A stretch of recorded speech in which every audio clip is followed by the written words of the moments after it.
Hello, everybody. Thanks for joining me for a quick wrap-up of what I call a progress report, which is reserved to analyst meetings, which we had today here in New York City with a terrible May Day. What happened to New York City? Used to be nice days in May, cherry blossom and so on, not happening anymore. With Ceridian today at the W Hotel, Union Square, great location, very good event. I came in late because, as you probably know if you follow me, I was at Infosys last week. Hair doesn't look good either, so apologies for that.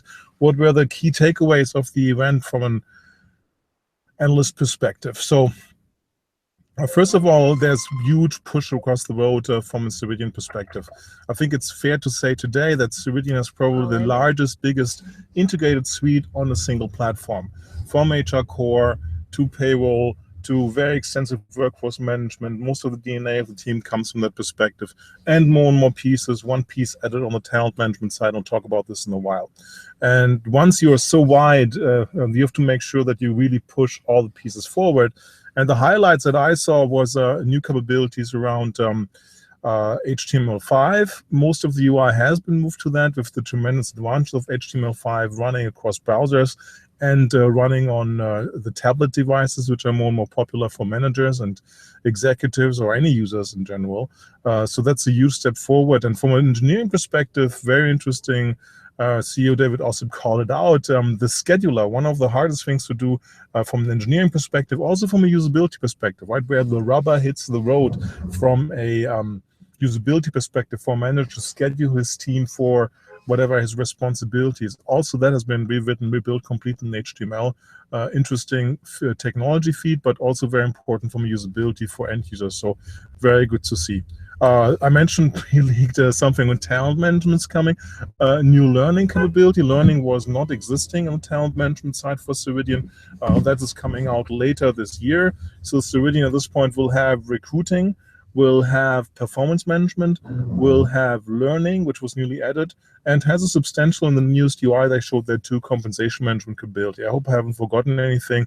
What's missing is onboarding, succession management. Onboarding is on the roadmap, I believe. Hopefully I don't say anything wrong. Succession management, I think talent boarding or something, it was called, did it a little differently. Second biggest takeaway, predictive analytics are coming, something which Ceridian didn't do for a long time. The question, of course, is, should you still call it predictive analytics in 2017, the year of AI? Even so, there's not much artificial intelligence really available. What really works are neural networks inside of machine learning. What the secret sauce to establish flight risk inside of Ceridian is a good predictive analytic model. Not going to disclose it here on video. If you want to know what it is, happy to speak about this. And to giving some insight and being used by customers. So good to see that Ceridian is filling that gap in that perspective too. Predictive analytics are very important inside of HR in general to provide more objectiveness, eliminate bias, and just help people making better decisions because people are not hired by enterprises to use their HR systems really well, but they're used to do the regular business, and HR is just something which comes on top of that. So business users from our research will grab and hold on to anything they can get to make them help. Third takeaway, strong developer and ecosystem play, which is generally needed for a vendor to be successful. On the developer side, there's going to be a developer network on the Ceridian side, which will be open for partner developers.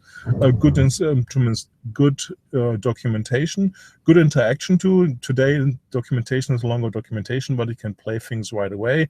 Given that there's a number of RESTful APIs available, very good to see that you can directly in the documentation try an API and see how it really works. Nothing is better than being hands-on. So kudos for that. And the capabilities of being open, exposing RESTful APIs gives Ceridian also good partnership play. One of the partnerships which was mentioned, we can use, not all of them were publicly available, is the partnership with NetSuite. Surprise, surprise, right? Which just launched their own product, Suite People, but that probably doesn't scale beyond half of 1,000 users or something, and that's where they have partners for. So across the board, good progress by Ceridian. As I mentioned, it's the largest single platform on a single product at the moment. You can debate that from a coverage perspective towards another company, but we'll debate that at some point. It gets stronger with the addition of learning and analytics. What is missing are capabilities around big data. For a while, it's important for benchmarking, it's important for general analytics, it's important to give access to sensitive HR data. HR vendors have the responsibility to help big data projects to get to big data in a responsible way. Cloud capabilities, pretty much every HR vendor has chosen their public IaaS, may it be Amazon, may it be Azure from Microsoft, may it be Google as their preferred platform or as their go-to platform for that. Another big trend is conversational UIs. Get the HR information to where the user is. Speaking is a much better way for us to interact as humans. You're listening to me right now. You're not looking at some kind of UI, which is just a compromise of interacting with software.